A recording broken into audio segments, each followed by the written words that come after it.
ठंडी रोटी। एक लड़का था। माँ ने उसका विवाह कर दिया, पर वह कुछ कमाता नहीं था। माँ जब भी उसे रोटी परोसती, तब वह कहती कि बेटा, ठंडी रोटी खा लो। लड़के की समझ में नहीं आया कि माँ ऐसा क्यों कहती है, फिर भी वह चुप रहा।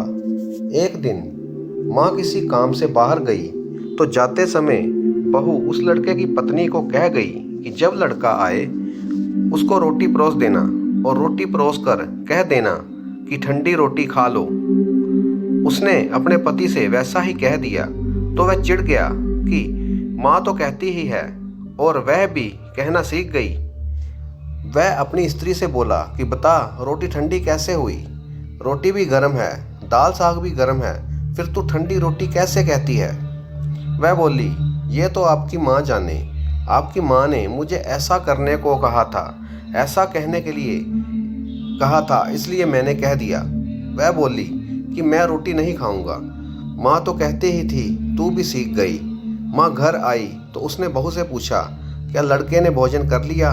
तो वह बोली, उन्होंने तो भोजन किया ही नहीं, उल्टा नाराज हो गए।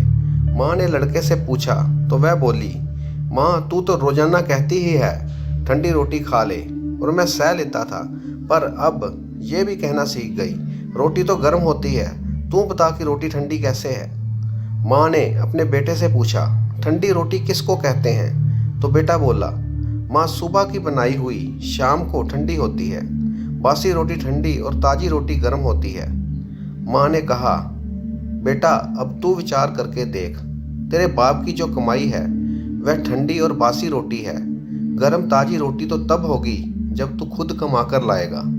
लड़का समझ गया और माँ से बोला कि अब मैं खुद कमाऊंगा और गर्म रोटी खाऊंगा।